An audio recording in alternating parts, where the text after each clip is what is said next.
This video focuses on principles for choosing the style of the words you use. I'm certain you've thought about word choice or diction before.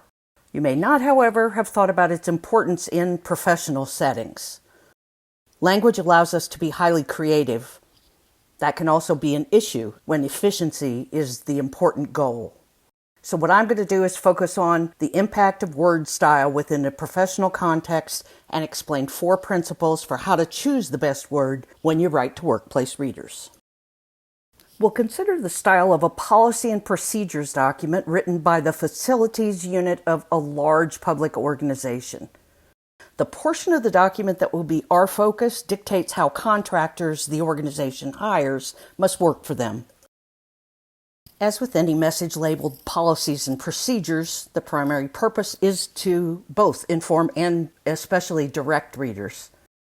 In this case, the organization wants contractors to follow their rules when working on their facilities. The contractors may have some specialized knowledge about some of the content in the message, but still qualify as non-experts for the specifics. I don't believe they'd be skeptical or sensitive to the writer's message. That means the writer has to increase the reader's readiness, most importantly by providing informative prose and graphics. Persuasive detail might be important to any reader processing information centrally. The last piece of audience analysis requires us to think about the writer-reader relationship. The writer certainly has most power in this situation. I'm sure that the organization can find more than one contractor for the work they need to have done. We can assume the writer doesn't know the readers. They probably can't predict who exactly the readers will be. That's a major challenge in writing this type of document. The large and diverse potential audience means I won't attempt to predict value differences. But you can see why that might be important. My task is to explain principles that help you avoid word choice problems that interfere with getting readers to accept your message. The first principle of word choice is to eliminate jargon for non-expert readers. Consider the vocabulary in the sentence shown here. Are there any terms that a non-expert might be unfamiliar with? Acronyms and abbreviations are always a potential problem. OSHA and NFPA are a type of jargon. They might not be understood by all readers. Thus, the revised sentence is more effective because it appropriately spells out the meaning of the acronyms. Now the writer has increased the reader's expertise. They can use the terms again and expect the audience to understand them. Correctly identifying the audience's level of knowledge is the key to avoiding problems with jargon. When in doubt, spell it out. Now consider the word choice in this sentence from the Policies and Procedures document. The use of the term on level could be considered jargon. Maybe it's commonly used among facilities employees who deal with construction, but it may not be understood by all readers of the document. The revision removes the issue by using lay language, common terms that are just as accurate as the jargon. You may be interested to know there's much research showing that workplace writers who use jargon are perceived by Western readers as less knowledgeable than writers who use common vocabulary.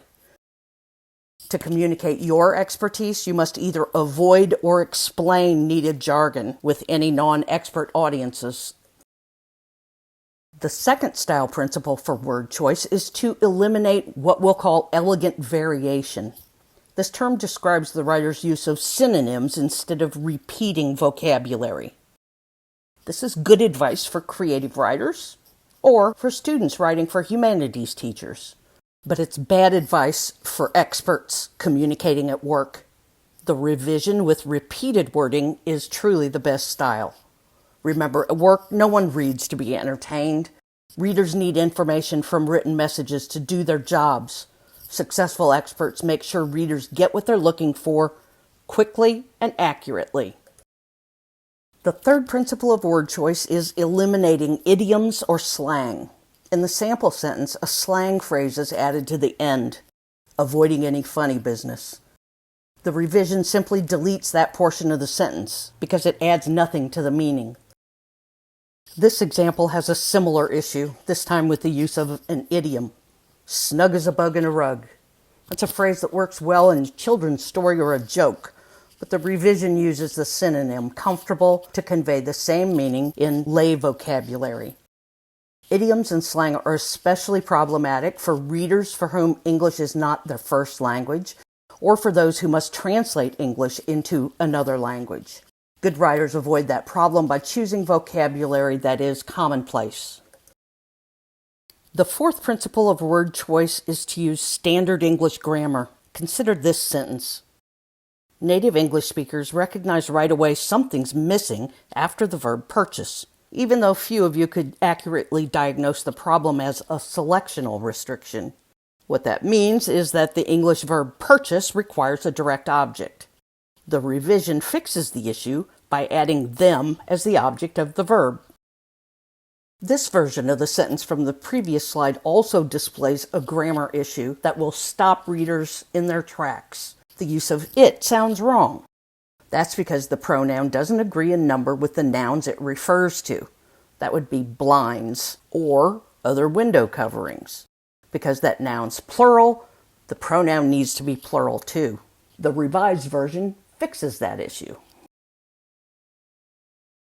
The 4 principles I've covered in this video will help you avoid confusing or irritating readers when you write at work by selecting the vocabulary that helps them get what they need and understand it quickly. As payment, readers will be more likely to see you as an expert when you avoid or explain jargon, eliminate elegant variation and idioms or slang, and also use standard English grammar.